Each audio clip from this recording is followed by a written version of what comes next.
Audiolivro O Anjo Rouco, de Paulo Venturelli.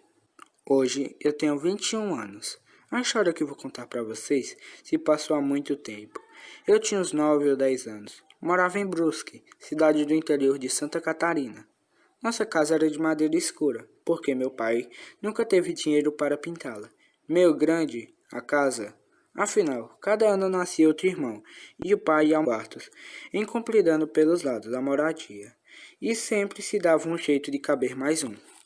O bom do lugar é que ficava a uns 100 metros do rio, um rio bonito, de nome cativante, Itajaí Mirim. Lá, nós tomávamos banho, pescávamos, andávamos com a canoa do seu Rui, um vizinho rico, dono do depósito de bebida. A gente nem precisava roubar muito refrigerante, porque, de vez em quando, ele arranjava alguns para beber. Só precisávamos lavar garrafas, limpar chão, ajudar a descarregar os caminhões, essas coisas. A região tinha também o seu lado de não prestar. Na época das enchentes, o rio transbordava, invadia o beco, a cidade. Entrava nas casas e ficávamos dias e dias no sótão, esperando a água baixar. Eu até gostava, porque a gente improvisava umas tábuas entre nossa janela e o terraço do seu Rui. E, quando a coisa apertava, íamos para lá. A casa dele tinha 2 andares, o de cima todo rodeado de terraços, de onde víamos as águas barrentas rolarem como doidas, pesadas, levando tudo. Vimos os bombeiros atrapalhados em seu trabalho e todo mundo tentando salvar o que podia. As mulheres ficavam com os vestidos molhados e eu achava bonito as coxas delas bem lisinhas, grudadas no pano, como se estivessem nuas. Minha mãe às vezes ralhava, dizendo que fulana ou Beltrana devia cuidar ao menos da compostura, que eu entendia como compota, e pensava em figos e pêssegos em calda, sobremesas, muitas especiais, coisas de festa. Era bom morar ali. Meus outros irmãos e eu brincávamos muito. Tinha o galinheiro, o beco para o futebol, as árvores e o poço. O poço era muito fundo, estava localizado bem atrás de casa. E a função de tirar a água era sempre minha, por ser o mais velho. Cansava. Enchia o saco, mas dava para aguentar, sem maior drama. Ficava puxando a roldana devagar, ouvindo o barulhinho guinchando e vendo como o balde se sacudia. Às vezes balançava tanto que vinha com pouca água, daí meu trabalho aumentava. Depois que enchia os baldes da cozinha, nós não tínhamos torneira, e o tanque me debruçava na borda do poço e sentia um frio na barriga.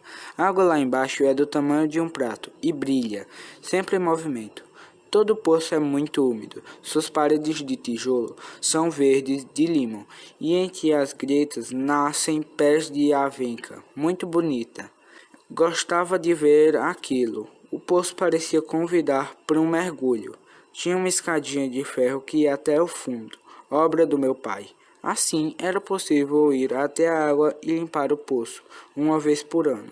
A gente tirava toda a água, e meu pai raspava as paredes. O chão renovava a areia do leito. Só uma vez me deixou acompanhá-lo, e, na verdade, fui com as pernas tremendo. Desci degrau por degrau, muito devagar. Enquanto descia, fechei os olhos para esquecer a altura. Lá de baixo, a gente olhava os manos puxando os baldes e era estranho ouvir suas vozes, o barulho dos automóveis longe. A impressão era de algodão zunindo nos meus ouvidos. A água deu no meu joelho, era friinha e já estava suja, porque o pai já tinha começado a limpar. Meu serviço foi segurar a lanterna. De vez em quando corriam uns bichinhos pelos tijolos. Meu pai explicou o que era. Agora não me lembro mais. Quando terminamos o trabalho, subi orgulhoso, louco para gozar de meus irmãos. Aí, notei, mais ou menos na metade da distância, entre o nível da água e a borda lá de cima, a mancha marrom, como se os tijolos tivessem sido deslocados e depois meio colocados às pressas.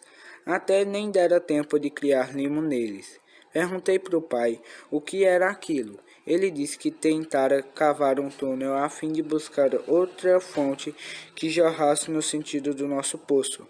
não deu em nada. A fonte logo secou. Ele fechou a entrada e continuou usando o poço antigo, suficiente. Nem no tempo de seca este negara fogo, sempre capaz de atender tanto às nossas necessidades como às de alguns vizinhos mais pobres. Nas vezes em que ficava olhando o poço, seu mistério movente, a umidade verde de suas paredes, mais vontade eu tinha de descer, cavocar de novo naquele lugar, só para ver como era o túnel. Minha mãe ralhava. Que é isso, piá? Quer morrer? Cai lá embaixo e bau. Além de sujar toda a água, minha mãe era muito boba. Será que ela não sabia que a gente nadava no rio? Atravessava de um lado ao outro e em linha reta, apostando corrida. O último que chegava perdia o calção. Era obrigado a fechar os olhos e a pisada escondida. Depois nós assistimos o coitado se bater buscando a roupa. Nuinho da Silva. O bom mesmo era ver o aperto dele quando aparecia alguma menina. Às vezes era combinado. Quando um estava sem calção, o menorzinho corria até as casas mais próximas e chamava a meninada. Deu muita briga por isso. Soco e pontapé, xingamento entre as mães, proibições de andar com esse e com aquele. Mas quando as meninas começaram a considerar o tamanho dos nossos pintos, ninguém mais quis saber daquela sacanagem. Todo mundo tinha medo de ser colocado no time dos que tinha um franguinho assim, ó. E as meninas mostravam a metade do dedo mínimo. E foi numa noite quente, quando todo mundo já tinha feito a ceia e se recolhia para dormir, que começou a se ouvir na redondeza um barulho estranho. Não era muito alto, mas bem distinto. Começava meio baixo, aumentava. De repente, era aquele silêncio brutal. Os poucos carros da noite roncavam na distância. Uma ou outra conversa na rua. E se percebia mais aflito o silêncio criado por aquele barulho. Outra vez esse nascia. Vinha fundo de um lugar qualquer e então morria. Lembro que minha mãe me dava banho no mano pequeno. Parou, olhou curiosa para os lados e perguntou para o pai o que era aquilo. Ele não sabia. Deu de ombro. Podia ser um trator, porque lá pelos lados de Guabiruba estavam abrindo uma estrada nova. A mãe achou muito esquisito o trator trabalhar de noite. O pai foi meio cômico. Sabe como é época de política? Todo mundo quer mostrar trabalho, até no escuro. E ficou por isso mesmo. O ronco, o ruído, o rugido, ou seja lá o que fosse, apareceu pouco na primeira noite. A gente acabou esquecendo. Daí uns dias, surgiu de novo, só que ainda mais cavernoso. Parecia uma grande máquina em agonia, ou outra coisa que gelava o sangue. Minha mãe dessa vez ficou branca, até se benzeu. Vixe, que coisa esquisita. Aquilo continuou soando uma, duas vezes. Em seguida, retornou o silêncio de costume. Um silêncio cujo espaço transformou o clima da casa e da rua. No outro dia, a vizinhança comentava. Uns achavam que era uma tecelagem nova sendo instalada. Aproveitavam a noite para testar a sirene, porque durante o dia ninguém ouviria ou atrapalharia quem cumpria horário nas fábricas. O seu Inácio riu muito e chamou todo mundo de burro. Vocês não veem que é a draga? Depois daquela miserável enchente, o prefeito mandou afundar o rio. Então tem noite que o dragueiro faz hora extra. Até parece que vocês nunca ouviram o barulho de draga. Justamente por isso, a gente conhecia draga e sirene, e aquele barulho não tinha nada a ver. Começou a se esboçar entre nós muita divisão. Uns amigos seguiam a interpretação dos pais, outros eram mais supersticiosos. Diziam que Deus mandava aviso porque havia muito pecado no mundo. Essas coisas. Quem dizia isso era o João, o único que nunca ficou pelado no rio. Filho de crentes, eu disse para ele. Se é assim, por que o aviso vem só de vez em quando? Ele mergulhou um pouco dentro de si, não escondeu sua inteligência.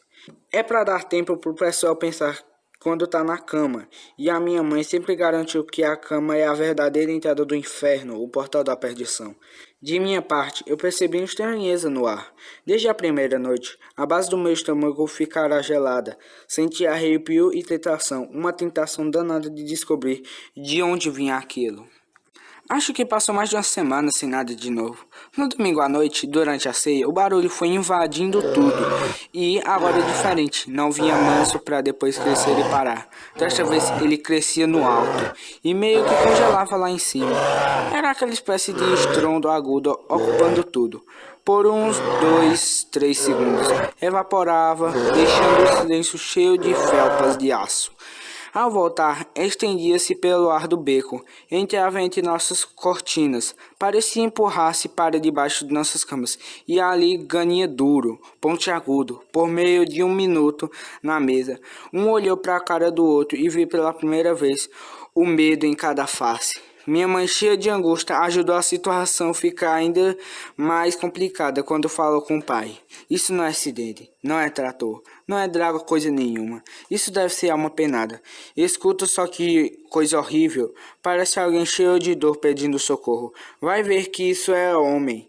A gente precisa mandar rezar uma missa. Meu pai largou o pão e a xícara. Deixa de ser boba. Tem jeito de mandar rezar missa numa hora dessas? Olhei bem. A cor de meu pai não mudava, mas ele estava com medo. Isso estava, porque seu olho cresceu muito e piscava com um ventilador que não funcionava direito. Meus irmãos tinham começado a chorar, se agarravam na saia da mãe e diziam que queriam ir dormir. Ela reuniu os pirralhos e começou a rezar, pedindo a proteção da Virgem. Eu me sentia hesitado, algo no ar. O medo também beirava meu corpo. Claro, mas eu descobria um convite louco boiando na sala, na cozinha, na caverna suada entre os dedos. Essa coisa de alma penada e fantasma não era papo que me pegava. Só que a gente nunca sabe. Eu tinha medo e certeza. Minha cabeça pirava, um pirão de dúvida e luz. Uma agulha de flanela arrastando-se por trás das minhas pálpebras, entre os meus olhos. E o cérebro ficava uma região cheia de minhoca fervente, e cada uma voava em torno de suposições que me faziam girar entre o nada e o tudo. Olhei a Regina, a irmã que vinha logo depois de mim, e era uma menina até que decidida. Não prestava atenção nas orações. Dei uma piscada, ela não entendeu. Olhei o Silvio, que vinha logo depois da Regina, e já era o mais alto de todos. Bom nadador, sempre foi meu companheiro em todas as iniciativas secretas. Entre mim e meus irmãos acontecia muita briga. Agora eu e o Silvio, não, nunca. A gente nunca brigava. A nossa união era conhecida no beco e todo mundo sabia. Mexeu com um, mexeu com os dois. Pensei, se ele topar, podemos sair por aí, tentando descobrir o que há. Vou montar um plano direitinho e convidar ele. Pisquei. Ele estava muito mais ocupado com as unhas e não me olhava. As orações terminaram. A mãe lavou a louça, nervosa, e o pai só saiu até o portão, com os outros pais. Todo mundo preocupado. Passei a achar o clima ótimo. Era como se o ar ficasse cheio de onda, de festa, e eu curtia aquilo. Estavam chegando as vésperas de algo, a respeito do que eu não fazia a mínima ideia. Saí atrás do pai e conversei com os amigos. Poucos. A maioria estava dentro da casa, com medo de ir à rua. Quem apareceu mostrava uma expressão de susto. Pele desbotada, olho nadando na vertigem. Percebi de cara que não podia fazer plano com nenhum deles, e nem com o Silvio conversei. A mãe então chamou, hora de lavar os pés e dormir. Todos na cama, a noite muito quieta. De repente, aquele rugido foi crescendo de novo. Agora parecia uma onda de grandes arrancos de vômito. Na calada da noite, tudo era mais terrível, sinistro feito um olho fosforescente que aparecesse na janela durante a madrugada. Meus irmãos choraram muito. Minha mãe rezou e até eu, debaixo da coberta, suava. Fiquei meio enrijecido. Queria prestar atenção no que eu via. Queria conseguir identificar ao menos alguma coisa daquela estranheza. Era difícil. Quando o barulho ficava mais forte, parava logo. Dava pausas longas. Ao voltar, eu estava meio dormindo no abafo da coberta, que quase me sufocava de calor, e até acordar de todo. Entender o que se passava. Ele sumia. Foi esta a primeira vez que durou a noite toda e ninguém pôde descansar direito. No outro dia, o beco estava o maior rebuliço. Teve gente que nem foi trabalhar. A gurizada dizia as maiores besteiras como explicação do ocorrido. Coisas ouvidas à noite. dos adultos. O João veio com uma história de sinal dos tempos. Ora, sinal dos tempos era aquela testa enrugada lá dele. Vivia buscando uma razão que explicasse cada acontecimento. Queria o nome adequado para cada coisa, em cada canto do mundo. Certamente era assim que conseguiu os tantos 10 na escola. Aliás, nunca tirou uma nota que não fosse o máximo. E o diabo é que os olhos dele nem brilhavam nesses momentos. Ele ficava lá, todo tranquilo encarando a gente, como se fosse a coisa mais natural e fácil do mundo, vir com o boletim sem nenhum vermelhinho. Cada vez se falava mais de alma penada, mensagem de Deus, evidência de algo de ruim estava por acontecer. Eu nem ligava, sentia a tremenda bobagem dos mais velhos. Na minha pele, eu tinha outra certeza.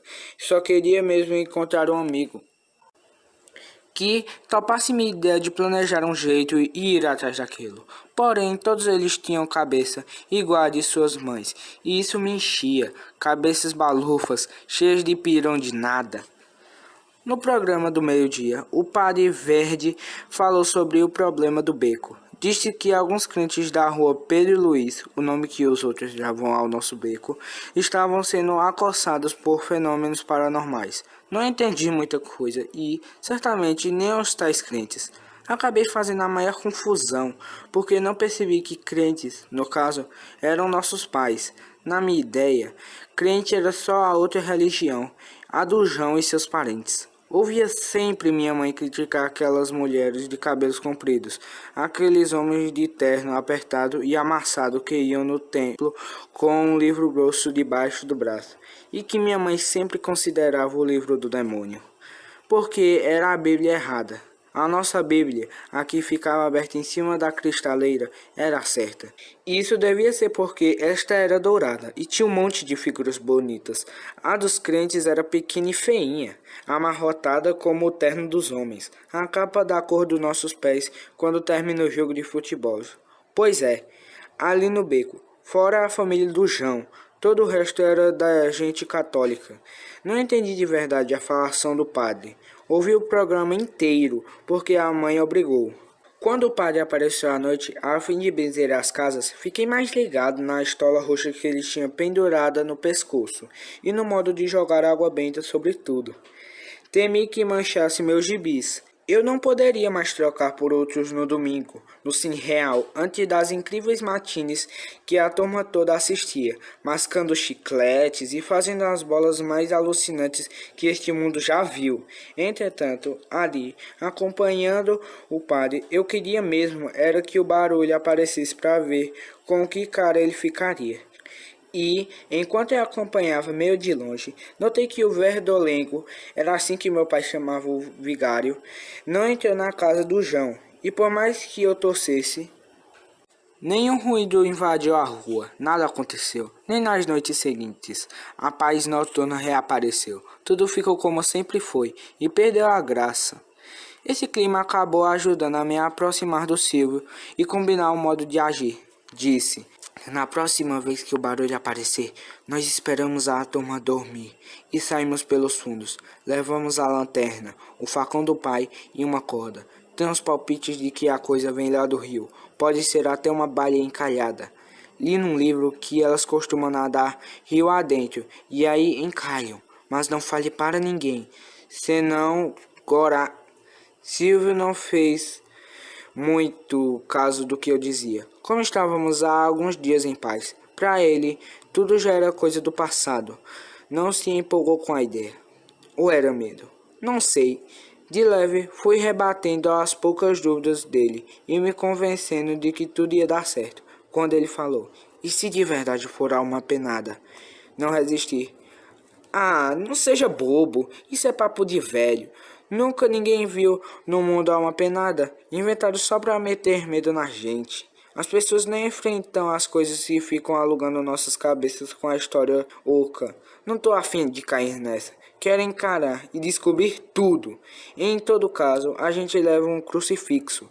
A alma penada quer oração. Se for isso, a gente reza e pronto. Ela despena, fica calma e nós também. E foi por ali. um sermãozinho no Silvio e dando detalhes do que eu pretendia fazer. Percebi que ele ia se ligando mais no meu papo. Gostei. Justo nessa noite, o rugido voltou. Surdo, rouco, doido, louco. Tornava conta da cidade. Parecia vir do céu e da terra ao mesmo tempo. Enchia a gente de uma angústia muito funda. E eu tive ainda mais certeza de que sua origem estava no rio. As mães passaram a se trancar em casa com os filhos. Até o boteco, onde o pessoal jogava cartas, começou a fechar mais cedo. O beco foi ficando esquisito, com cara de abandonado. Tinha um pouco de aparência dessa cidade de cinema, onde não mora mais ninguém. Apenas o vento fazendo correria por todo o espaço livre e desabitado. A única saída permitida era para o terço, e todos juntos, cada noite numa casa. Os santos eram invocados e eram revelados, uns de que eu nunca ouvi falar. Todas as nossas brincadeiras na rua foram proibidas. Ouvimos no rádio Jerônimo, herói do sertão, até encher. Ouvimos música dos programas da Araguia, ouvimos os padres de Aparecida e mais algumas horas de piadas, meio sem sal nem vinagre. E inventamos jogo para distrair, passar o tempo de noites tão longas, embaladas pela angústia de um gemido sem eira nem beira. Quando podia, traçava detalhes do meu plano com Silvio. As ideias iam me dando coragem e passei a torcer para que aquele mistério de estouro, berreiro, reboliço, agouro, reaparecesse mais e mais e eu pudesse descobrir alguma pista. Meu pai se mostrava impaciente, falava pouco na mesa. Nas noites de terror, não dizia nada. Ficava sentado no banquinho, a cabeça entre as mãos, que fechavam seus ouvidos, e não atendia ninguém, nem aos choramingos dos pequenos, nem das rezas participava, nem com os vizinhos comentava. Será que ele sabia de alguma coisa? Eu não tinha muito jeito de chegar nele e perguntar. Porém, via que seu comportamento mudava, até seu apetite diminuiu, principalmente à noite. Numa terça-feira, foi um gemido só, como se alguém levasse uma facada e morresse depois de uma hora de lamentação.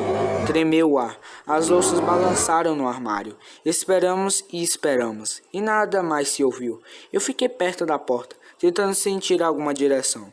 Tinha mais certeza de que vinha do rio, mas por que uma baleia ia aparecer só à noite, encalhar e no dia seguinte ela desapareceria? Minha curiosidade e minhas deduções meio que diminuíam meu medo. Acho que fui eu me acostumando com tudo. Me acostumando com a ideia de enfrentar o mistério. Eu não podia fugir disso. Não sei porquê. Algo me chamava e eu ia criando coragem, força na minha alma, para averiguar aquilo que fazia todo mundo encolher-se. Ia me familiarizando com tudo, quando no dia seguinte as coisas mudaram de figura completamente. No quintal de várias casas encontraram pés de couve, alface e outras plantas amassadas. Passaram a dizer que um monstro rondava às noites, e o medo cresceu. Fiquei também assustado. Inclusive percebi que o nosso quintal era o mais estragado e na terra não tinha pegadas, só uns sulcos profundos, espalhados em toda direção. Eram sinais reais de alguma coisa, e tais marcas não batiam com a imaginação que caminhava dentro de mim. O ir atrás do que quer que seja era uma espécie de um sonho, e o mundo concreto estava inscrito ali no quintal. Barafunda de traços, vegetação danificada, terra revolvida, restos de alface mastigados e babados. De que modo eu conciliaria o dentro e o fora? Eu parecia mais bloqueado, mais fraco. A cabeça girava, abria parênteses, cavalcava hipóteses, sem, contudo, conseguir montar um jogo lógico com as peças que lá fora, no quintal, mostravam-se aos olhos de todos. Silvio chegou perto de mim e disse: Ô mano, se tu vai sair, vai sozinho. Não tô afim de me meter nessa não. Aí tem coisa feia. Vi que minha teoria da baleia se desmanchava como fumaça. Não tinha certeza alguma. Entre os rugidos da noite e aqueles estragos nas hortas, havia alguma relação? Sem dúvida. Qual? Não fazia a menor ideia. Se bem que ninguém poderia descartar de todo a possibilidade de tudo aquilo ser obra de gambá em busca de galinha, ladrão de hortaliça, Coisa muito comum de acontecer. Cachorro vadio caçando rato. Que sentido teria aqueles sucos no quintal? Existia muita dúvida. Mesmo assim, algo ainda mais novo rondava o beco e eu não queria o medo atrapalhando meus planos. E chegou a noite de desfazer ou confirmar suposições, resolver o mistério ou desistir de vez. Foi numa terça ou quarta, não lembro com exatidão. Naquele dia, melhor, naquela noite, a coisa gemeu baixinho por horas a fio, um ruído lento e rouco, quase abafado por outros barulhos. O pessoal nem sofreu muita alteração, porque de modo ou de outro o susto já fazia parte da rotina. E, assim, aos poucos, deixava de ser susto, já que nenhuma ameaça efetiva vinha sendo realizada. Depois que todos foram dormir, cheguei na cama do Silvio e disse: "Vamos, mano, é hoje ou nunca. Já que o barulho tá demorando bastante, a gente pode seguir ele e ver de onde vem." Meu irmão esfregou o rosto, não estava muito confiante, e eu fazia um esforço danado para minha voz não tremer. Ele disse baixinho: "E se for mesmo fantasma?" "Larga disso, cara. Fantasma hoje em dia? Vou com um facão e resolvo tudo. Se não der, a gente corre. Pra que temos perna?" Depois de boas sacudidas e promessas, ele acabou concordando. Abrimos a porta muito devagar. Estava um frio gostoso, no clarão da lua. As estrelas lá no alto pareciam um brilho de luta de espada. O gemido vinha lento, soluçando como um caminhão cansado de subir serra. Minhas pernas bambeavam e o coração disparava no peito, pronto para saltar pelos olhos e orelhas. Silvio não podia perceber isso. Fui lhe dando a maior coragem. Paramos um pouco para recuperar o ar e também melhorar o sentido da direção. Acho que já era mais de meia-noite. O silêncio, maior que o mundo. O gemido longo e baixo, sem parar, dava a impressão de vir debaixo dos nossos pés. Vinha do rio ou não? Não vem do rio. Está mais para os lados do poço. Aí lembrei que, no dia, notaram as hortaliças estragadas. Tinha percebido uma espécie de arranhão fundo na parede do poço. Não liguei muito, naquela hora. Agora, o ronco levava jeito de vir daquele lado. Disse pro humano: "Olhe bem, escute. Não parece que vem do poço." Silvio parou um instante, prestou atenção. "Sei lá, tô gelado de medo. Acho que vem do rio." "Ah, que nada, não sei. Tô a fim de voltar." Segurei o braço dele, recomeçamos a caminhada. Eu tinha a lanterna do pai, um rolo de corda no ombro e o facão na cintura. Silvio não quis saber de levar nada, para não ter embaraço caso fosse necessário fugir. Ele tremia muito, não conseguia levar uma pena, e o medo dele se espalhava em novelos aéreos que me agarravam, cresciam em mim como pavor. Todas as armações que eu havia bolado dentro de mim não se mostravam muito consistentes ali, no contato direto com o espaço noturno, recheado por aquele gemido de fonte ignorada. "Vamos devagar", fui falando, enquanto eu tentava a todo custo mostrar tranquilidade. "Primeiro para não acordar ninguém, depois para não espantar." E foi só soltar esta palavra. O rugido cresceu como uma explosão. Pulou redondo, engolindo toda a noite. Balançou paredes. Tinha um jeito de relâmpago e revelar tudo que estava escondido e sem forma. Virei estátua de gelo, nem pra frente nem pra trás. Quando olhei para os lados do Silvio, cadê ele? Sumira.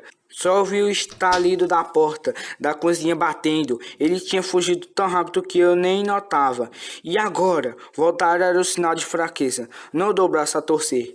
Amanhã o Silvio e o Beco saberiam da história e seria aquela gozação. Tenho de continuar sozinho. Eu nem sei onde bate meu coração, se nos pés ou no cocuruto. Tudo treme em mim. E no meio do pavor, sinto o gosto fantástico de curiosidade. Algo que não entendo desliza dentro do meu corpo. Um convite, um empurrão, qualquer coisa me diz para não desistir. Me encosto um pouco na pilastra do rancho. Tomo fôlego, espero diminuir o tremor. E noto que o gemido passou. Estou no meio do silêncio. Caminho um pouco no rumo do poço. Ligo a lanterna. Sua claridade não vai muito longe. Rondo com facho o terreno próximo e não vejo nada. Dou luz em outros lugares e nada. Tudo igual ao dia. A quietude é inteira.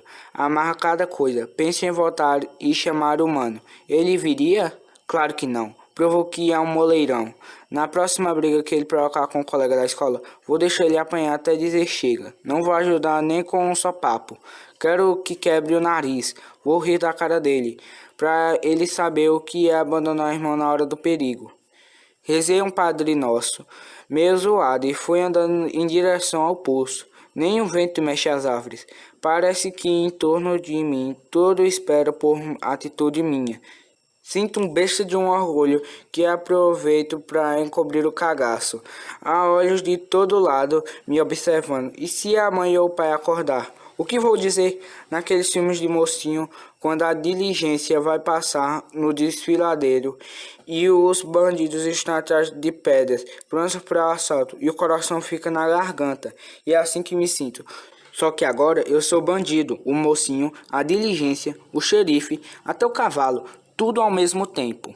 Vou andando devagar, aponto a lanterna para o fundo do poço. Vejo as avencas se movendo e esqueço um pouco o medo. É lindo contemplar as plantas leves, vestidas de noite, enluaradas pelo amarelo da minha luz. Para falar a verdade, tenho um amor doido pelas folhinhas crespas, tão verdes e delicadas, frágeis. As avencas foram minha primeira namorada, feito o porquinho daquele poema. Convido a gente a tocá-la. Era até bom que não estivesse acontecendo nada e eu pudesse ficar olhando o brilho da lanterna, deixar-as mais misteriosas, densas como veludo, um clima de caverna, a luz dança nelas. Então ouvi um gemido muito baixo, longe, perdido, não sei onde. Abri os ouvidos, dominava o medo. O ruído vinha do poço, do fundo das águas. Focalizei a escadinha de ferro e vi uma coisa estranha, um chumaço de algodão preto. Algo feito pena, lã, pelo, algodão, sei lá. Estava mais ou menos no quarto degrau. Resolvi descer, seja o que o diabo quiser. Lá embaixo, a água estava calma. Nada de suspeito. Suspeito para mim era aquela coisa preta grudada no ferro. O que seria? Deixo a corda na borda do poço, firmo bem o faca na cintura e com a lanterna na mão direita começo a descida, degrau por degrau. Pego aquilo que parecia pelo, algodão, pena, ou que seja, tenho a impressão de ser pelo mesmo, mas diferente, tipo desses de urso, de brincadeira. Cheiro, bafo quente de terra no verão, de sombra à beira do rio, de pedra derretendo ao sol. Tenho um braço enfiado por detrás do ferro, segurando a lanterna. O outro braço vai e volta me trazendo o chumaço. Está um pouco úmido. Vou me sentindo mais tranquilo. Até parece que está resolvido, sem mais nem menos. Foi bom o Ciro não ficar comigo. Estou na pista certa. A glória vai ser minha. Vou encher a cara dele de desaforo e mostrar esse pelo. Nunca esperei que fosse tão bunda mole. E já que estou aqui, desço mais uns degraus. Meu pensamento me puxa e sou invadido por um conforto caseiro. Este pelo me dá um toque.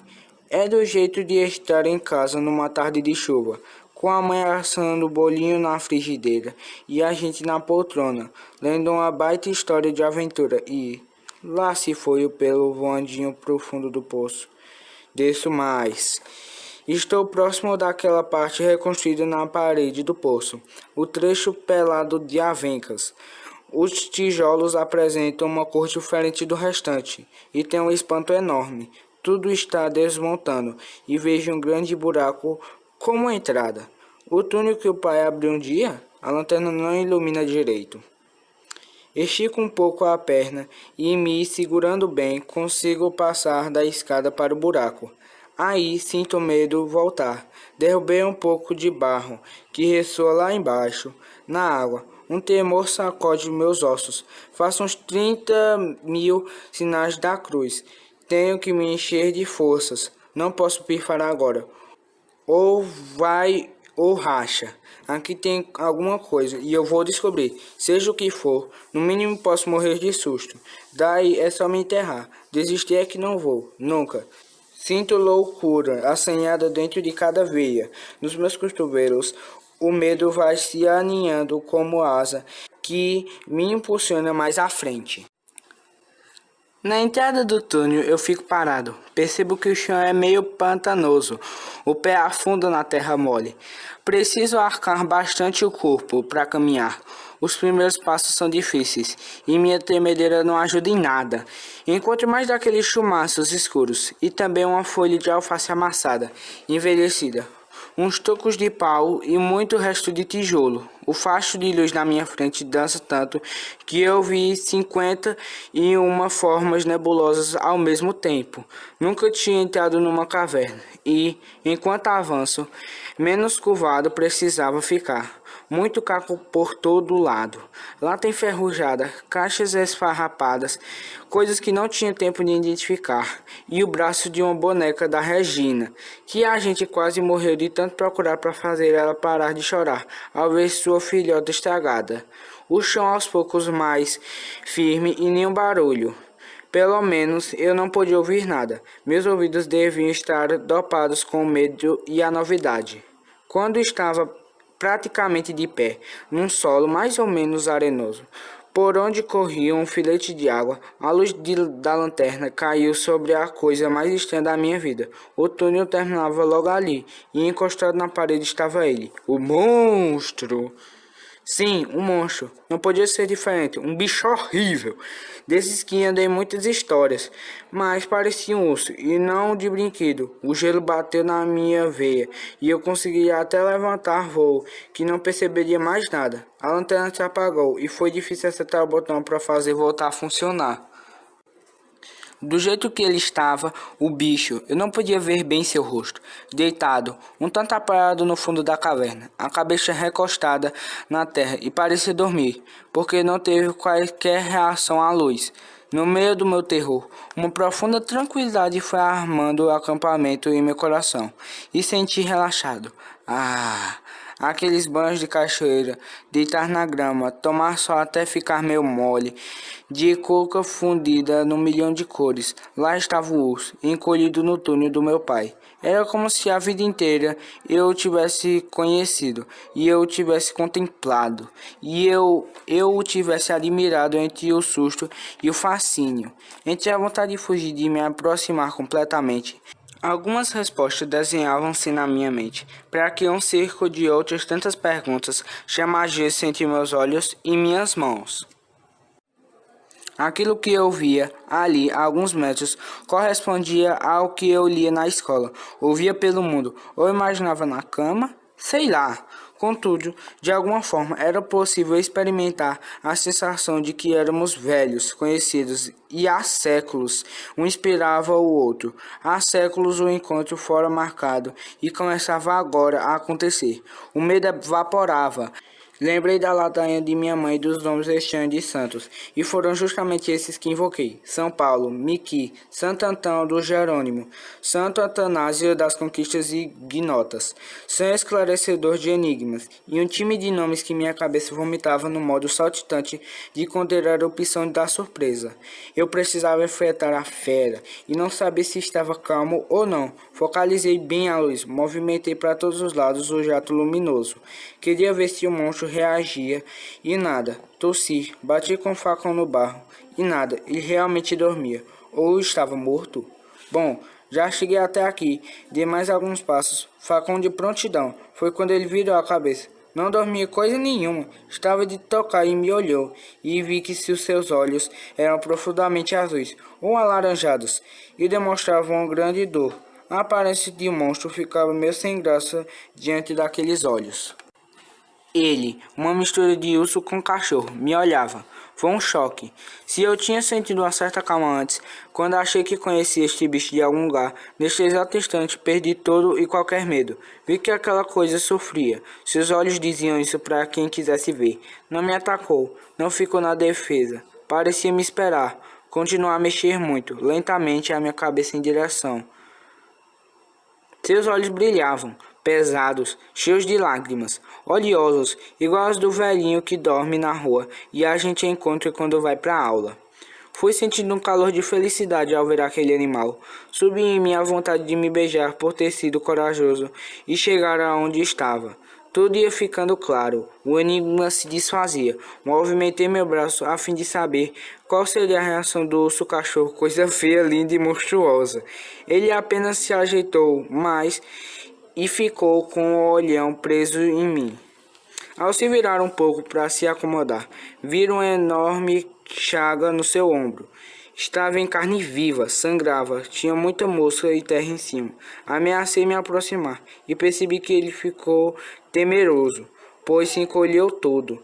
Tinha medo de mim, vê se pode, e fui me achegando, a boca seca, a língua lá atrás na coluna. Ele ia abaixando a cabeça, como querendo ajuda, como se suplicasse para não ser agredido, como se estivesse se entregando àquele de quem ele ignorava, se brotaria a morte ou auxílio para viver. Tentei falar alguma coisa de amigo e não veio nada. Fui ficando sempre mais perto. É claro, ele quer sempre para cuidar de sua doença, por isso a gente tanto chama, por isso grita de dor. De onde apareceu? Como vive aí dentro? Como se machucou? Vai ver que ao sair para buscar comida ou quando abriu sua toca. E aquela história do pai ter cavado. Será que o pai tem um mistério que ninguém conhece e tô eu aqui metendo o B dele onde não devia? Será verdade que o pai buscou outra fonte? Será que esse bicho é dele? É esta a razão do pai ficar tão abatido quando os gritos aparecem? As perguntas ferviam. E eu mais perto do hóspede da caverna. Era cachorro, lobo, urso, guaxinim, tamanduá? Não conhecia aquilo, porque em Brusque não tem zoológico, e nos animais que eu vi nos livros não eram nada parecidos com aquele ali, mesmo que desse a sensação de ser conhecido. A cara dele é de urso, só um pouco mais arrebitada. Os olhos são de coelho, só que maiores, mais redondos, e aquela cor, uma hora azul, outra alaranjada. Ele mostra uma fisionomia doce, apesar de tudo, de tamanho, não era maior que um porco, dos bem gordinhos. Ou ele é o novo tipo de animal que está surgindo no mundo? O padre Nestor, nosso professor de ciências, descobriu no mato uma flor que ninguém conhecia. A flor ficou com o nome dele, que não me lembro como é. Do jeito que ele falou em outra língua. Se eu estou descobrindo um bicho novo, ele vai ficar com meu nome? Parei bem próximo e ele se encolheu todo. Então consegui dizer: calma, bicho, calma. Eu vou te ajudar. Vou dar um jeito nesse troço. Calma, fica calmo aí. Firmei bem a luz na ferida, do tamanho de uma mão aberta. A carne estava esmigalhada, como se arrancada à força. Aparecia algo branco no meio da sujeira. Devia ser o osso, ou um resto, quem sabe. Um princípio de asa? Voltei a temer e fiquei com medo de desmaiar. Esse negócio de sangue não é comigo, mas vou ter frescura agora. O bicho ia se encolhendo mais e mais. Olhei em volta e vi diversas folhas de alface bem murchas. Peguei uma e dei na boca dele. Não quis saber. Será que é enjoando o gosto ou está muito doente? Reparei bem em sua respiração. Era lenta. Mesmo assim, abria pequenos círculos na areia, enquanto resmungava, dando a impressão de estar envergonhado por sofrer. Era hora de retornar à superfície e arrumar alguma espécie de socorro, fazer alguma coisa útil para aquele pobre diabo. Cheguei no armáriozinho da despensa, onde a mãe guarda os remédios. Peguei mercúrio, a atadora, esparadrapo, água oxigenada, algodão. Vou fazer uma maçaroca, mas vou. Reconheci como a mãe tem tudo guardado direito. Também com as novas topadas, ela vivia correndo atrás de nós, com o mercúrio na mão. E era quem mais podia fugir, por mais que ela berrasse que não ia arder. Eu estava bastante tranquilo, já acostumado com a ideia de ter o monstro no poço. Vou fazer nele o tipo de curativo que faço nos piás em casa. Isso quando aguento ajudar a mãe, se o machucado não for muito grave. E tem um azar de, bem no meio da cozinha, deixar cair o vidro de mercúrio. Não quebrou, mas derramou a metade. Ficou aquela mancha vermelhona no assoalho. Limpei mais ou menos, pensando que na volta daria um jeito. Arrumo a tralha num cartucho de plástico que amarro no lugar do facão, em minha cintura, e desço o poço. Acho que o bicho está dormindo. Toco nele com o pé, bem de leve, e ele se vira, tipo quem não quer nada. Toco de novo. Ele abre os olhos e começa a dar aqueles gemidos escandalosos. Assim que me vê, se cala de repente. Recebo seus olhos cheios de lágrimas. Olha, vim aqui fazer um curativo. Se doer, aguente. E não dê daqueles gritos feios. Fique frio, cara. Isso vai curar você. Primeiro derramo um monte de água oxigenada na ferida. Parece ferver. E vou passando de leve o algodão. Um monstrinho de olho azul começa a gemer de novo. Bem baixinho. Algo me diz que é um pouco de manha. Faz muxuxo atrás de muxuxo. Entorta a cabeça como se quisesse lamber o ferimento. Calma, cara. Seja homem. Segurou esse tempo todo sozinho. Não vai suportar um curativo? Fique aí, bicho. Senão, como vai se curar?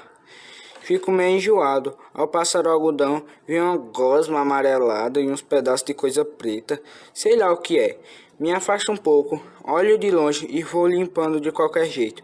Vi que ser enfermeiro não é a minha. Quando pus o mercúrio, ele grunhiu mais fundo, espremendo os olhões. Abanei com a mão. De certo, arde. Tento botar uma atadura e o esparadrapo não gruda. Decido deixar a ferida descoberta. Não tem outra solução mesmo. Ele passa a se lamber vezes seguidas. Uma língua fina e cor-de-rosa elétrica. Pra dizer a verdade, lambe e se lambe. Sou capaz de apostar que o malandro tá gostando do meu modo de tratá-lo. E percebi que eu estava muito cansado. O susto, o sono, o medo, a satisfação do encontro, tudo se juntou no meu cansaço. Devia ser tarde, porque meus olhos ardiam. Estava um bom tempo com o companheiro, e ele não me atacara nenhuma vez. Podíamos então ser amigos. Amigos. Isso me causou um arrepio na minha coluna. Passei a mão na cabeça dele, tentando descobrir o nome adequado, e não me vinha nenhuma ideia aproveitável. Fui descendo os dedos pelo seu focinho e percebi que se encolhia a cada gesto meu, mas buscava o canto, como se estivesse sendo ameaçado. Quem reage assim não pode ser monstro, e minha temor aumentou em tamanho e largura. Pensei, se você é um bicho novo no mundo, ou um representante do que estão acabando, não importa, vou cuidar de você. Quando estiver sarado, te levo pra cima e te crio. Lá em cima tem sol e ar fresco. As coisas vão melhorar. Qual seria um nome bom pra você? Nome que não parecesse apelido. Olhe, cara, trouxe um pedaço de pão com margarina. Tá afim? Ele deu uma rápida passada de língua no pão. Não mais que isso. E levou toda a margarina. Engoliu sem pensar. Vasculhei a área com a lanterna. Até esse momento, fixa numa saliência da parede para iluminar o trabalho do curativo. Arrumei um pouco as pedras, os gravetos, os tijolos, tentando dar ordem na casa. Ele precisa também de uns panos para poder se esquentar e evitar a umidade. Tchau, já vou indo. Deve ser já quase hora do pai levantar. Se me pegar aqui... Quando comecei a deixar o buraco, senti uma vontade bem forte de lhe dar um abraço e um beijo. Mas a gente não tem ainda muita intimidade. Ele ficou só me olhando, paradão, os seus olhos bem pesados, como quem morre de sono. À medida que caminhei, ele foi se perdendo no escuro até desaparecer. Saindo da toca, a sorte outra vez esteve contra mim. Ao firmar o pé na escada, dei um mau jeito e esbarrei com o ombro nas bordas de um tijolo quebrado, que me cortaram fundo. Suei frio de dor e quase gritei. Senti um enjoo de novo. Ao perceber que o sangue escorria, não tive nenhum ânimo de fazer um curativo em mim mesmo. Só apertei a mão um pouco em cima do machucado, evitando que sangrasse muito.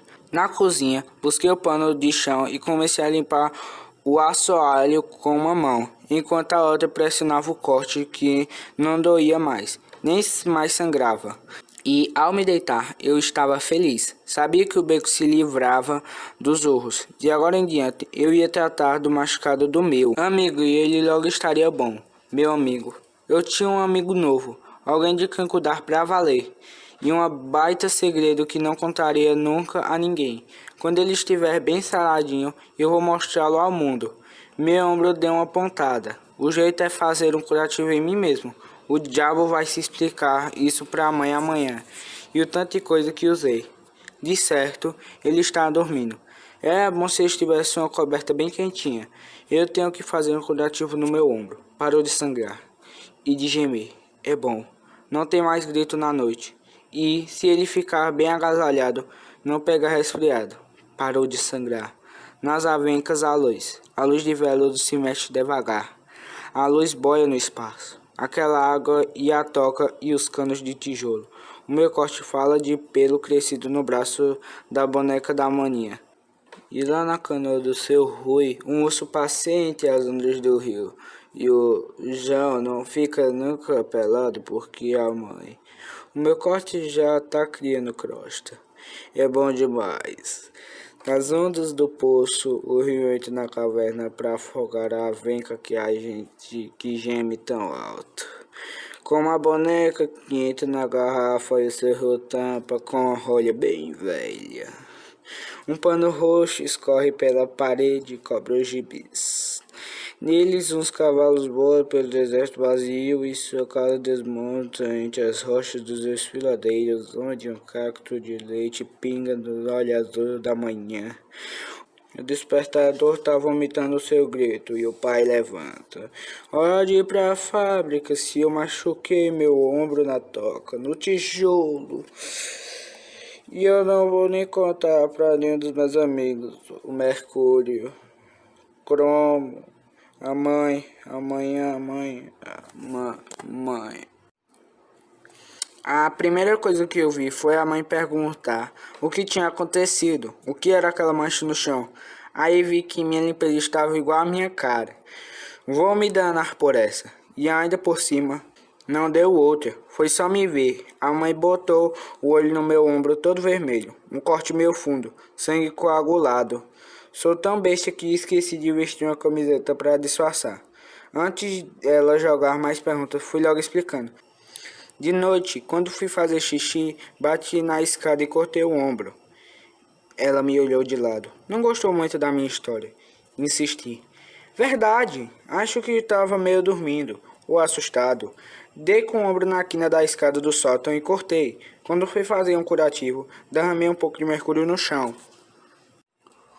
Um pouco? Mas é um atrapalhado. Vive trocando as mãos pelos pés. E por que não me chamou? Sabe que com essas coisas não se brinca.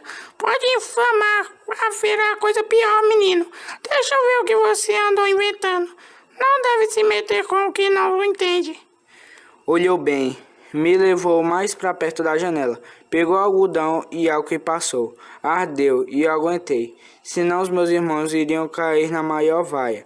Já estava todo pronto para ela. Não foi nada não.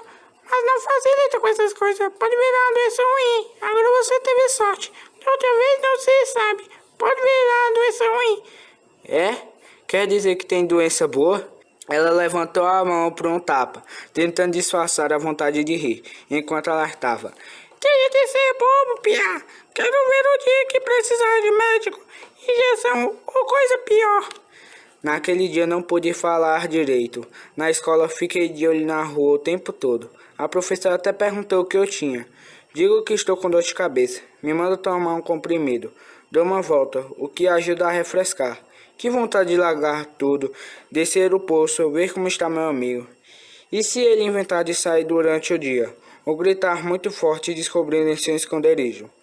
O gostoso foi ver a curiosidade do Silvio. Não veio muito apressado para o meu lado, porque tinha medo de receber uma boa bronca, mas seus olhos brilhavam cada vez que me encarava. Ele fervia de vontade de me perguntar alguma coisa, de saber. Só para atiçar, eu disse: Pô, você não é homem mesmo. Fugir numa hora daquela. Bem feito. Não sabe o que perdeu. O quê? Perguntou ele, meio curioso, meio aflito, meio angustiado. Ah, agora tá a fim de saber, né? Não posso contar. Você é capaz de sonhar à noite. Vai gritar e dizer coisas que não deve. Aí você estraga tudo o que descobri. Seu olho cresceu tanto que passou por cima da testa. Não, mano, eu prometo, por Deus do céu, eu juro que não sonho nem falo nada. E eu não fugi ontem à noite. É que eu tava com dor de barriga, por isso eu fui pra dentro. E por que não voltou? Seu rosto foi coberto por uma nuvem rubra e ele tropeçou nas palavras. Fiquei com medo da minha mãe pegar a gente. Deixa isso, mano, velho. Você é um cagão e perdeu uma história e tanto. Ah, cara, deixa de onda. Conta de uma vez e pronto. Se não quer contar, tudo bem, não faz mal. Um dia você vai querer que eu te ajude e não vou te dar a mínima. Fiquei olhando para ele e doido de vontade de realmente falar sobre o bicho. Mas sei que não podia fazer. É colocar em risco a vida do meu novo amigo. Não é que não confie em Silvio. Porém, tem coisa que não se conta nem pro melhor irmão. Ele, numa hora em que eu não estava em casa, inventa de descer o poço, tentando averiguar por si mesmo os fatos. E aí, o que aconteceria? Tudo iria por água abaixo. Tinha uma cócega furiosa na língua, uma vontade danada de lhe contar todos os detalhes, revelar a grande aventura e conquistar um aliado na minha luta. Resisto, todavia, lanço um olhar bem firme na direção de Silvio e digo: bobeira minha, tô só de onda. Fiquei um pouco lá fora e também não se deu muita coragem de ir à frente. Voltei logo pra casa. Não fica cabreiro não. Qualquer noite dessas a gente sai junto. Você não vai desistir, né? Se não acredito mais na tua coragem. E ao dizer isso, passei minha mão no seu cabelo. Um carinho que sempre garantia minha vitória. Ele demonstrou não estar muito convencido. Mesmo assim, olhou decidido o meu ombro e foi perguntando: isso aí, o teu machucado, o que foi? É aquilo que contei pra mãe. Bati de verdade na escada do sótão e me cortei. Tava muito escuro quando eu voltei da rua. Não quis acender a luz para não acordar ninguém. E deu no que deu. Mas a mãe falou que não é um corte feio. A gente vinha da escola, andando meio à toa como sempre. Só meu coração falava coisas diferentes. Fazia eu sentir o ar de um modo mais cristalino. A aventura me deixava meio agitado. Parecia que eu tinha asas, que voava e via outra cidade ao meu redor. A rua do colégio descia pelo morro e passava em frente da cadeia, das janelas gradeadas. Uns presos pediam caderno e lápis, revista. Diziam que estavam muito sozinhos, ninguém ia visitá-los nunca. Eu também tinha um prisioneiro agora e este receberia visitas sem parar. Eu tinha certeza. Durante o restante daquele dia, me ocupei com detalhes do meu plano de garantir a sobrevivência daquela criatura escondida nas profundezas das nossas terras. Procurei guardar comida, pelo menos um pouco, sem dar na vista. Não sabia do que ele gostava. Nosso armário de mantimentos não era lá aquelas coisas em matéria de variedade. Tudo era meio racionado e controlado pela mãe. Nada podia terminar antes do fim do mês. Naquela época, meu pai ainda não tinha conseguido comprar geladeira. No fundo do guarda-comida, minha mãe mantinha uma lata, na qual guardava pão velho para torrar ou fazer farinha. Eu podia começar por aí, onde o controle não era minucioso. Peguei uns pedaços de pão endurecido e escondi numa caixa de sapato. Entre as bolas arrebentadas, debaixo da cama, consegui outras folhas de alface e um tomate. Acho que já dava para enganar o estômago. Era minha primeira ração, a primeira refeição destinada ao prisioneiro estranho, que nem nome tinha.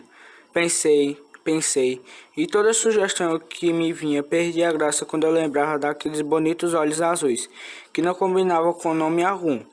Lá pronunciando devagar cada palavra que a minha memória criava, experimentando seu sabor, e tudo travava, ficava como aipim sem sal, momonho, bichano, coisão, treva, raiz, noturno, caverna, pelão, anjo rouco, não sei, nada ficava bem nele. Acho que vou adotar um nome provisório, já que ele tem uma cara inocente e aquele vozeirão Anjo Rouco pega bem. Tá bom, por enquanto. E veio outra noite, a hora em que todos estavam dormindo. O silêncio coalhava nossa casa. Pesava nas cortinas, nas dobras do lençol. Anjo Rouco não dera nenhum sinal de vida. Certamente meu curativo estava fazendo um bom efeito, ou ele já vivia embalado, como eu, na certeza de ter alguém, uma certeza que é espinho e veludo, cama boa de deitar e banho gelado no frio. Desci devagar o poço com um pequeno famel e preparado para outro curativo. Ao chegar no fundo do túnel, Anjo Rouco dormia, só que em outra posição. Não pude ver de imediato o ombro dele e me certificar de melhoras. Toquei de leve nele, sacudi até que acordasse. Ficou meio assustado, resmungou no primeiro momento. Ao perceber que era eu, ele riu. Bicho pode não rir, Ele riu, tenho certeza. Me olhou de esguelha, como se dissesse: puxa, você demorou um bocado para voltar. Fui fazendo cafuné no seu pelo. Quando se virou, percebi que a ferida estava mais ou menos do mesmo jeito. Botei mais água oxigenada, limpei tudo de novo bem direito e despejei outra dose de mercúrio. Aquela aparência de carne despedaçada me dava uma pena danada, mas eu ia curá-lo. Enquanto eu trabalhava, ele se voltou para mim. Seu olhar era meio mole, fixava no meu rosto. Baixava as pálpebras bem lentamente. Ficava com elas fechadas. Abria de novo e então havia uma escura luz azul lá dentro. E esta luz envolvia meu coração. E eu queria passar o resto da minha vida só ali, olhando para ele e ele para mim. Anjo rouco. Sacudia a cabeça de leve. Piscava, tentando atingir a ferida com a língua.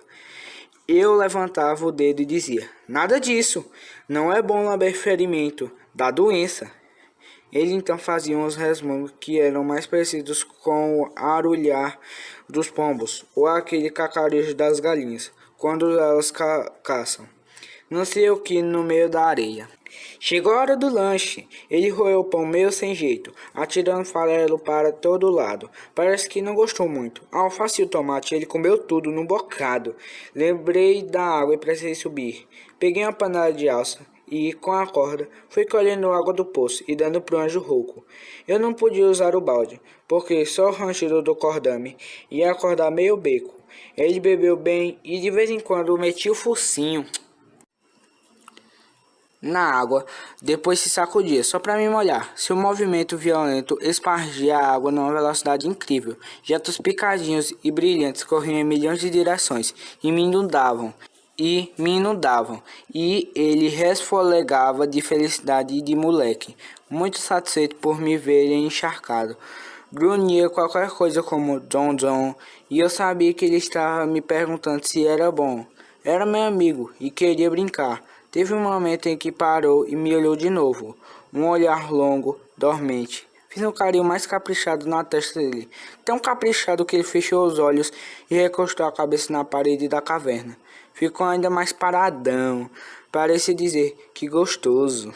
Depois, botou as duas patas da frente dentro da panela. Molhou-as bem e deslizou os dedos curtos no meu rosto. Ele fazia uma inscrição na minha face. Marcava-me para nunca mais me perder no meio do mundo. Neste momento, senti meu coração andar numa onda bem quente. O meu corpo inteiro ficou espinhento. O sangue danado fervia em tudo que era dentro de mim. Senti uma enorme vontade de dar um beijo nele, no anjo rouco que brilhava na luz da lanterna. E dei um beijo bem sumarento, com meu lábio bem pegado no seu pelo. Foi meu primeiro beijo apaixonado, e aquela passeata colorida de coisas estranhas dentro de mim. Eu guardo até hoje um grande momento, meu primeiro beijo de amor. Cresceu muito em mim a vontade de levar o anjo rouco para cima, mostrar para todo mundo, arrumar um lugar bem limpinho onde ele pudesse morar e conviver comigo. Ficar com ele o tempo todo, estar com ele em qualquer brincadeira, poder reservar para ele numa boa, o que der de melhor eu comia, era tudo o que eu sonhava.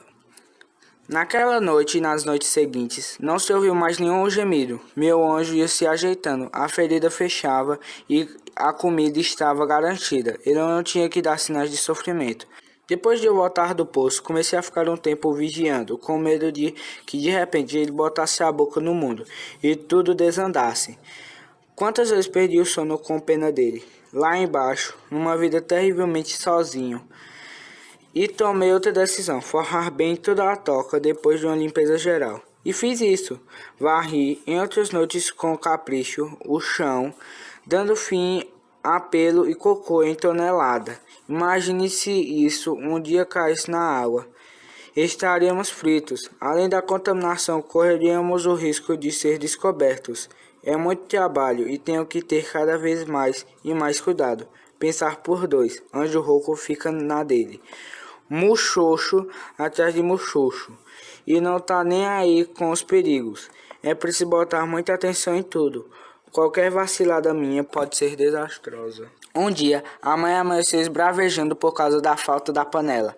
Eu, cabeça de papel, tinha esquecido a maldita na toca. Fiquei na minha, sem piar nem mugir, para não dar bandeira. De noite eu pego e devolvo à cozinha e tudo em ordem. Aí aconteceu um lance, no mínimo gozado. Acho que o anjo andou passeando pela caverna e acabou derrubando a panela no poço. Lá pelo meio-dia, a mãe foi buscar água, porque eu estava ocupado com as lições da escola.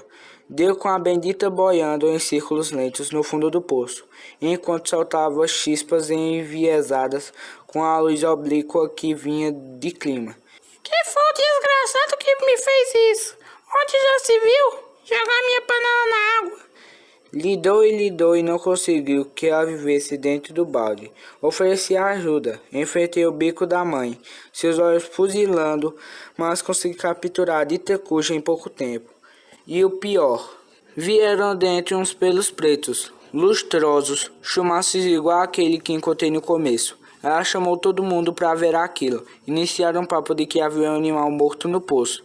Precisava fazer outra limpeza. Fiquei gelado. De cima, ninguém podia ver a entrada da toca, porque das paredes internas do poço pendiam muitas avencas, reduzindo a circunferência da água. Procurei alguns argumentos que afastassem a mãe da intenção de limpeza. Falei em pena que voou pelo de cobertor, coisa que o vento traz. O vento leva.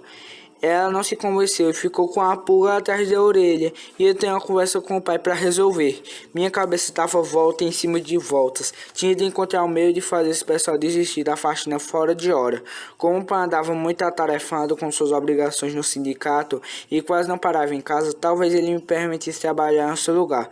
Foi até mais dramático. Se nada o afastar do poço, ele vai ter que se machucar. Assim não poderá descer, pisar em vidro, se cortar com um machado, qualquer coisa. Claro que eu tinha coragem de provocar um acidente para ele. Deixar que ele veja o anjo é que não tem cabimento, ao menos por hora. Na hora da ceia, a mãe voltou a falar em limpeza, mas graças à falta de tempo, o pai não deu muita importância. Deixa de história, mulher. Ele falou com a boca cheia de pão. O poço foi limpado esses dias. Não presta cavocar muito nele. Então você não sabe, já a seca a fonte. Sempre calma sujeira o outro na água. Pra isso, não tem jeito mesmo. O teste tem. Pobre não pode ficar de luxo. É tirar o que não é água e beber o resto. O que não mata engorda. E aí passaram a comentar sobre o silêncio que há algumas noites invadiu o beco. Não sei se o senhor faz por malícia ou não. Pai, por que aquele barulho de noite nunca mais apareceu? Perguntou e olhou para mim. Eu tenho pensando nisso. Foi falando bem devagar o pai. Vai ver a draga mesmo, um trator longe. Faz um par de noites que nunca mais ouvi nada. Silvio olhou a voltar em minha direção e soltou. Por que será? Se eu fraquejasse, ele treparia nas minhas costas. Precisei ser rápido no gatilho. Vai ver, tinha um fantasma rondando por aí. De tanto que rezaram, ele se mudou, ou algum bem corajoso andou enfrentando ele. O mano não soltou mais nenhuma farpa, nem fez menção alguma à noite em que nós dois tínhamos saído. Temeu certamente um comentário meu sobre sua coragem e não piou mais. Ou, como é boa gente mesmo, não quer desmanchar um segredo meu. E o assunto foi rumando noutra direção. Com a mãe afirmando que o texto tem muita força e pode tudo. A coisa deixou de incomodar por isso. Bem de noite, outra vez fiz minha excursão noturna. Limpo com todo cuidado a casa do Ancho Rouco. E resolvo fazer uma pequena barragem de resto de tijolo e a terra na borda da entrada para não cair mais nada na água. Pense a amarrar o amigo, e se com isso ele recomeçar a gritar e a incomodar todo mundo. E como pode alguém amarrar uma criatura que ama? Com os paros arranjados, fui forrando o seu cantinho, fiz outro curativo e, mesmo sem saber se estava curando ou não, preferi acreditar que sim. E parecia que tudo ia pegando o rumo certo. Eu sarava meu amigo, depois daria um jeito de levar o anjo até a família. Junto com Silvio, a gente trataria dele e as coisas ficariam nos eixos. O homem ata, o diabo desata. Foi o que se deu. Cheguei da escola um pouco mais cedo, porque a professora tinha ficado com febre, e encontrei o pai todo vermelho, atrapalhado, entrando e saindo de casa como ocorre quando está muito preocupado com alguma coisa. Fui invadido por uma tensão de alerta. e, ao mesmo tempo, tentava entender o que poderia estar acontecendo e se era alguma coisa comigo. Quando o Sr. Rui entrou em nossa casa, permaneci por aí, como quem não quer nada. Minha mãe chega e me manda para fora, dizendo que não posso escutar conversa dos mais velhos. Assim, só conseguia ouvir fiapos do que se passava, e bastou para eu ficar alerta. Seu Rui e o pai se reuniam na sala, falavam em voz baixa a que ele dizia: "Mas não pode ser perigoso. A gente chama o bombeiro e se dá um jeito, se até agora não aconteceu nada." Como sabe, seu Rui? Como saber? Eu não conheço aquilo. Temo por meus filhos. Pode acabar acontecendo uma desgraça. O vizinho tossiu e tossiu depois de um tempo. A gente planeja. Vai com calma. Deus há de ser grande e tudo acaba dando certo. E outra vez lá vem a mãe com a vassoura na mão. Que menino atentado! Já não te mandei pra rua? Quer ficar ouvindo conversa de adulto pra quê? Não resisti, mas e perguntei: "Mãe, o que tá acontecendo? Por que o seu Rui tá aqui em casa em dia de semana?" E sei lá, coisas dele. De homem crescido. Criança não deve meter o bedelho onde não é chamado. Mas o que aconteceu? Eu insisti, percebendo que uma fogueira de desespero já começava a se aninhar na minha garganta e furar meu coração. Nada. Tem coisa que é melhor criança não saber. Fiquei na agonia. Cheguei a rezar para que o pai tivesse sido despedido da fábrica. Eu sei que ele costumava ir no sindicato. Vivia fazendo reuniões com os outros operários em casa. Ficava atacado ao falar contra a exploração de mão de obra barata. Eu me danava em pensar em construção e procurar-lhe a desgraçada da mão dela para entender de que exploração ela falava e nada. Talvez tivesse surgido algum rolo com o patrão e o pai agora estava no olho da rua, sem emprego. Mas isso não me consolou nem um pouco. Um tigre incendiando foi devorando meu estômago e pingando nele um gosto de fim de mundo. Passei a ter certeza de que, de um modo ou do outro, meu pai tinha descoberto o anjo rouco. E agora? Não podia me aproximar do velho para sondar os fatos, senão eu iria criar suspeita. Se eles soubessem das minhas andanças noturnas, eu ia levar a maior sova. Que história era aquela de bombeiros? Iam chamar a gente para pegar meu amigo. O que posso fazer? De que modo vou arrumar alguma proteção? Penso em Silvio. Se abrir o jogo com ele, são dois aliados e juntos podemos montar um esquema. E se Silvio ficar com medo, temer, se envolver em complicação? Nosso pai pode ser muito bom, mas quando se enfesa, sai de baixo. As surras que ele dá em nós não são moleza. Até preparou um relho de couro que deixa marca em nossos braços.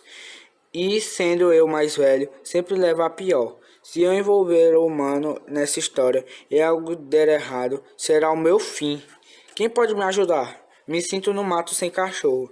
Se eu disser que desci o poço à noite, vão me espancar por ter feito algo perigoso. Pouco importa que nada de mal tenha ocorrido. Basta saber que trato do anjo.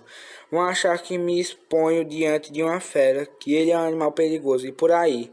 Conheço esse pessoal, não perdoam nada, acham que sempre minhas atitudes são erradas e o que eles têm na cabeça que vale. Fico sem alternativas com essa gente e se eu não fizer nada, vão acabar com meu amigo.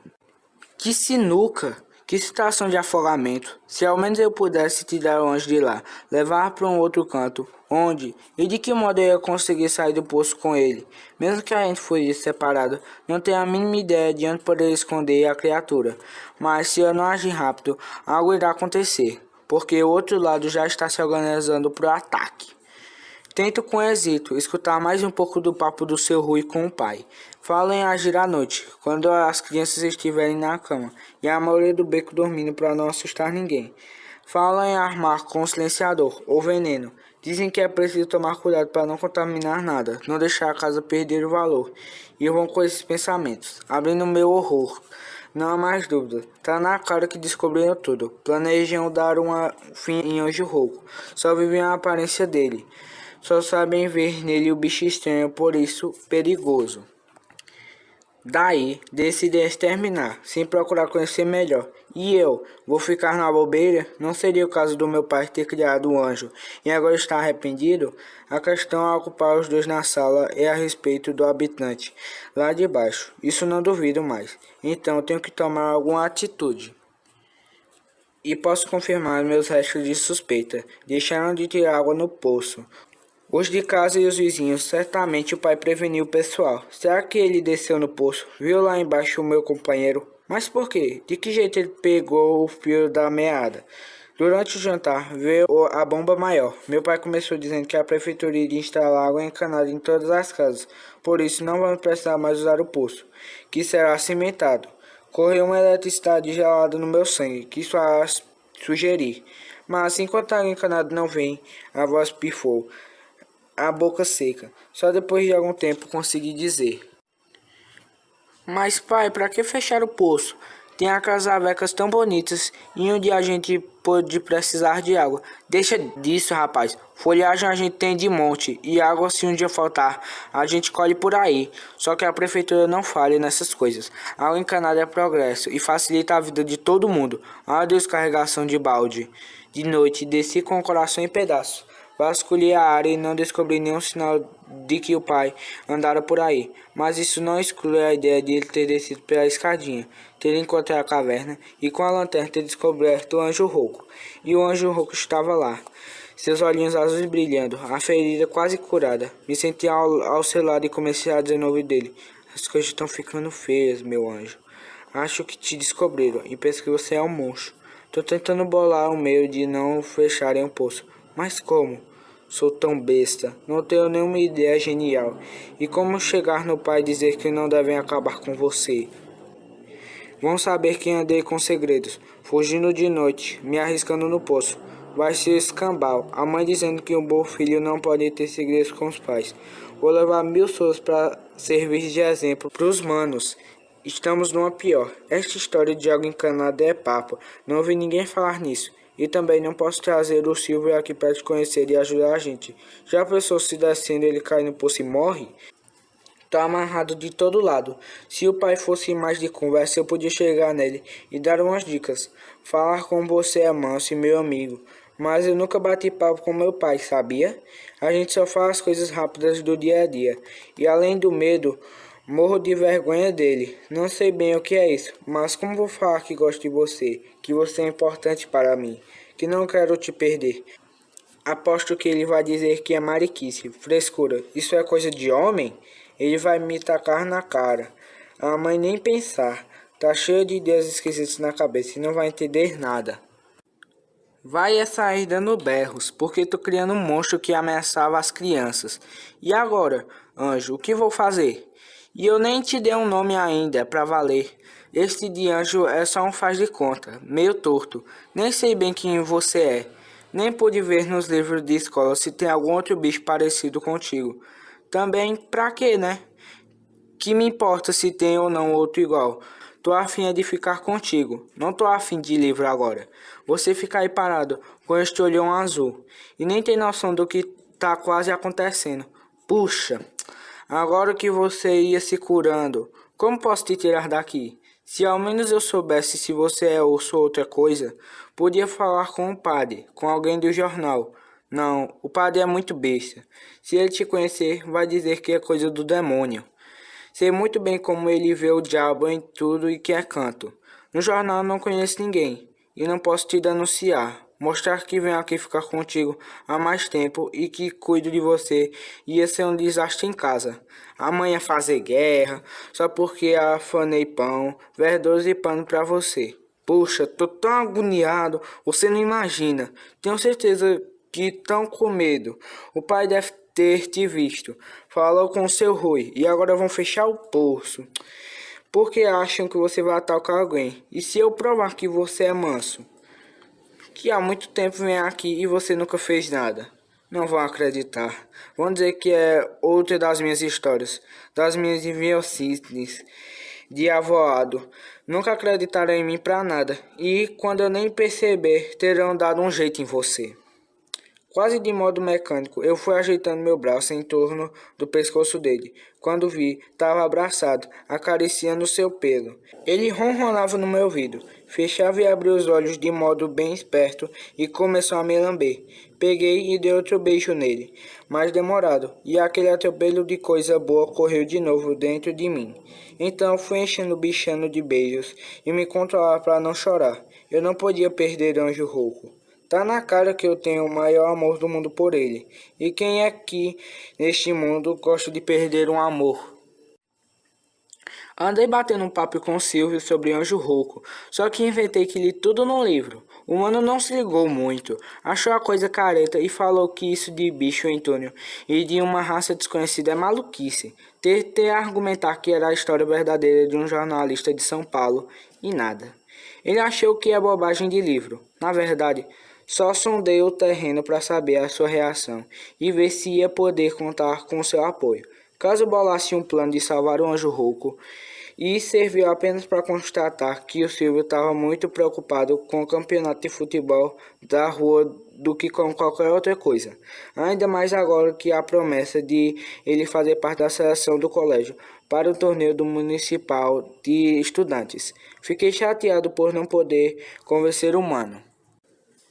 Eu e o Anjo Rouco perdemos um possível aliado, e não me vem nenhuma ideia boa para salvar meu amigo. E se nem um piá eu conseguir trazer para minha área, imagine o que eu conseguiria com o pai ou com a mãe. O que aumenta é o medo. Medo de toda a espécie, de tudo de perder. Anjo Rouco, de contar a verdade para a mãe ou para o pai, de levar uma surra daquelas e mais coisas. A certeza agora de que descobriram mesmo o anjo no poço é total. O pai anda muito preocupado. Vi que limpou a espingarda e pendurou na parede da cozinha. Ninguém mais retira água do poço. Buscam água na outra rua, mais longe. Quando eu tento conversar, saber alguma coisa, me prontificar para que volte a ser eu encarregado de puxar os baldes de água para a cozinha, todo mundo desconversa. Volta a falar de água contaminada de encanamento da prefeitura. Várias vezes vi a mãe afastar um dos pequenos da proximidade do poço. Se a criança anda por lá, a mãe grita para ir brincar noutras bandas ou corre até o poço e traz o garoto na marra. Ela até já distribuiu palmadas por isso. Eu quis saber a razão e ela veio com a história do poço ser perigoso. A tampa ficou muito velha. Se uma criança subir nela, pode cair e... Argumentei que a gente podia fazer uma nova. Ela me desmontou, trazendo outra vez a realidade da falta de dinheiro. Me dispus a lavar garrafas no depósito do seu Rui, ou conseguir madeira pela marcenaria e trocos de pequenos serviços. Ela disse que não adiantava, tudo está muito caro, e tampa de poço exige madeira de lei. Não sabia o que era isso, e só sentia mais desânimo. Todos os meus caminhos se fechavam, e o cerco em torno do meu amigo se apertava. Havia uma clara ameaça no ar, e minhas tentativas de solucionar o caso eram muito fracas.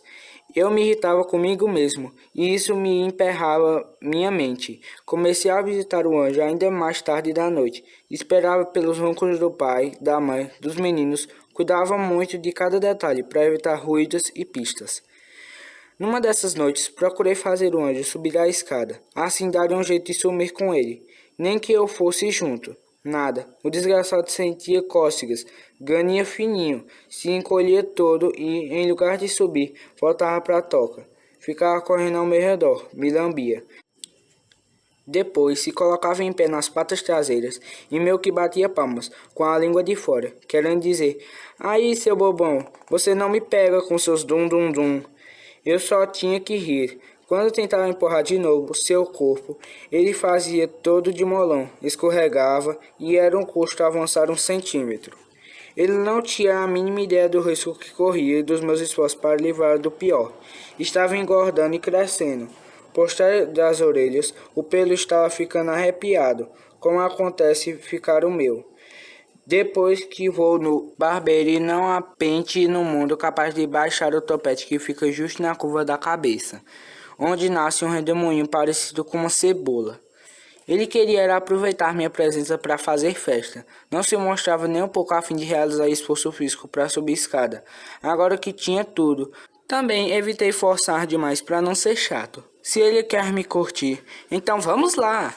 Caminho de 4, ele sobe nas minhas costas. Escorrega com todo o seu peso e buf! Cai no chão, soltando aquela risadinha fininha de sacana. Depois ele caminha de bunda até a entrada. Fica lá olhando para mim, o olhão com um pedaço do céu. Meu laranja, às vezes sacode a cabeça, fecha os olhos. Vem como cego em minha direção.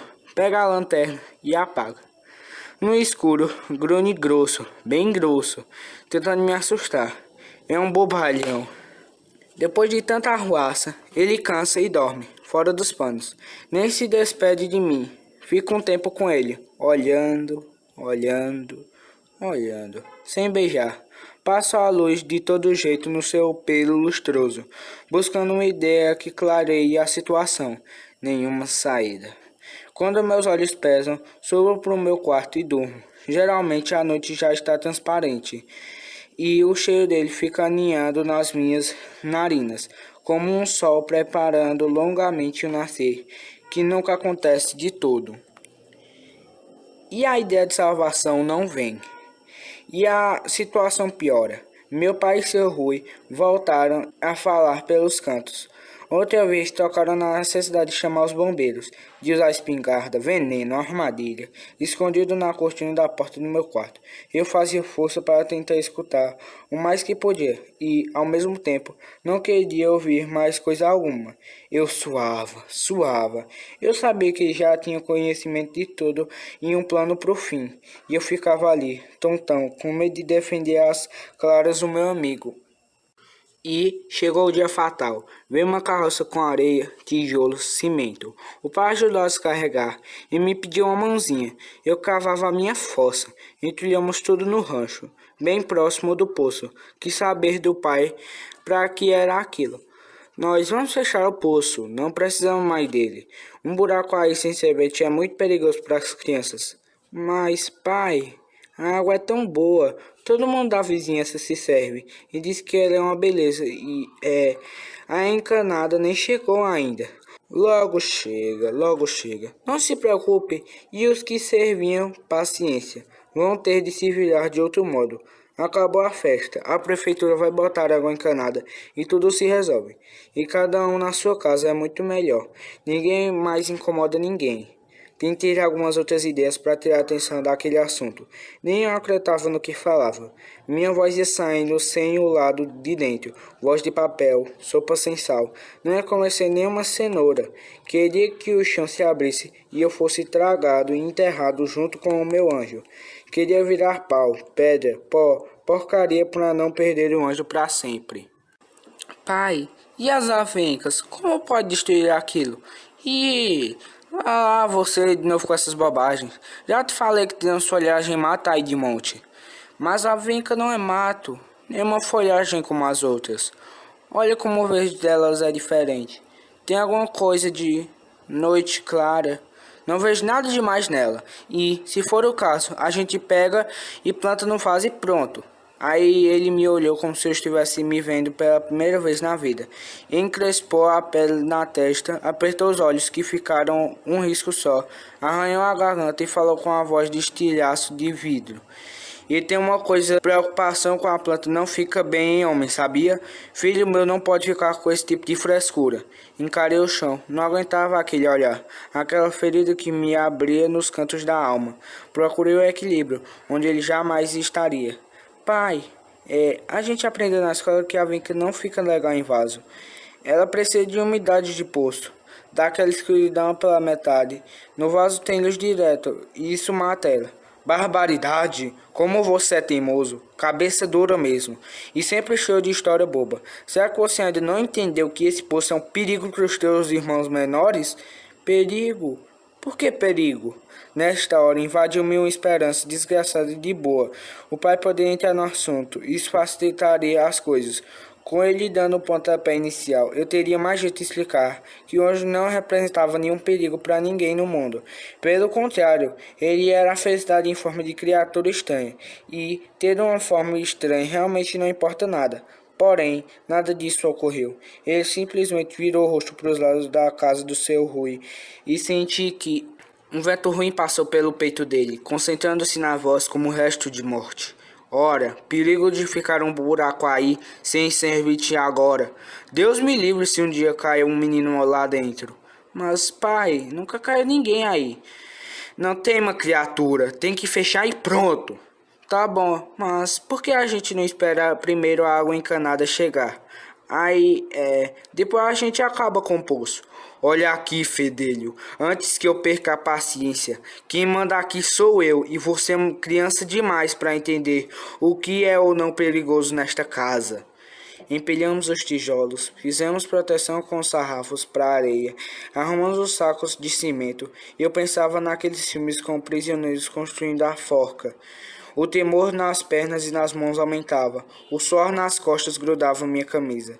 Eu tinha tonteiras de pensar em anjo. Sufocado, ia me sentindo sempre mais burro, mais besta, mais incapaz, sem ter como fazer meu pai desistir da ideia de fechar o poço. Fiquei muito a fim de contar para ele toda a história e garantir que o anjo rouco era boa gente.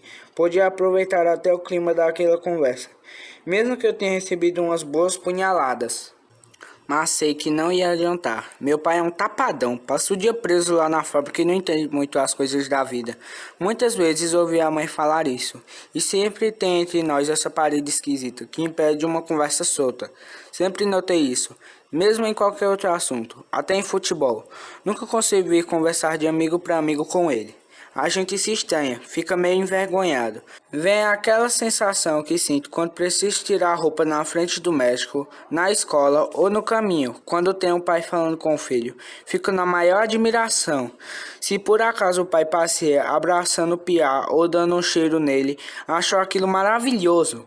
Parece cena de cinema. Comigo nunca aconteceu uma coisa dessas. E agora que precisava chegar no pai, papear, eu não consigo. Não tenho jeito. E, desta vez, quem vai pagar mais caro o pato é meu amigo. Se o poço for fechado, ele morre. Ele, o anjo rouco. E está a ideia empapa mais minha camisa. Aperta uma pedra em cima dos meus olhos. Esmaga meu coração. Espeta minha garganta. Meus pulmões. Tira minha vontade para tudo. A vida tem coisa que realmente não sei não. Tá aí. Fui burro. Não tive nenhuma ideia e tudo acabou. Quando cheguei hoje da escola, o poço estava tampado. Só restava um pouco de cimento num caixote, alguns tijolos, umas tábuas, o poço coberto. E agora? E agora é muito simples. O anjo rouco vai morrer. Ele, o meu amigo querido, vai morrer. Não tenho como ajudar. Só se eu furar a tampa e der um jeito pro ar entrar. Mas sei que vai acabar só pensando e pensando e não fazendo nada. E de que adiantaria se alguém está condenado a morrer? Para que prolongar a vida por mais alguns dias? Sempre fui um inútil, sou um inútil. A mãe tem toda a razão. Alguém que tem um amigo todo especial e não consegue fazer nada por ele não merece viver. Anjo rouco está morrendo, sufocado, e eu só sei ficar aqui na cama chorando. Só me pegarem, nem sei o que vou dizer, nem chorar direito a gente pode. Sempre tem alguém para bisbilhotar. Também não interessa mais nada agora. Sinto a nossa casa muito grande e vazia. A cidade enorme e vazia. A rua cheia de gente burra. Tudo estala como se fosse se quebrando. O mundo quebrou pra mim, só porque fui um covarde. Não enfrentei a situação e deixei meu amigo morrer. E sufocado. A pior das mortes. A mãe sempre garantiu. Meu mano me chama pra comer. Não vou. Não posso. Jamais ia conseguir engolir alguma coisa. Nunca mais meu apetite vai voltar. Nem quero. Assim garanto minha morte mais rápido. Não quero mais ir para a escola. Se eu prestasse, pegava a marreta e quebrava a cobertura do poço. Nem que me matasse de pancada. Ajudava o anjo rouco a sair. Ia provar para todo mundo como ele é doce e bom. E aí poderiam ficar juntos para sempre. Em vez disso, ficou aqui, molenga, bundão, chorando e chorando. Alguém vem vindo na direção do meu quarto. Acho que é a mãe. Vou dizer que tô com dor de cabeça. E é verdade mesmo. Eu nunca mais vou ter coragem de comer, de levantar dessa cama. Parece que minhas pernas criaram raízes dentro dos lençóis. Parece que as costas vão grudando no colchão e me sufocam debaixo de um peso de toneladas. As paredes me cercam, olham para mim, me amassam, me cortam o ar.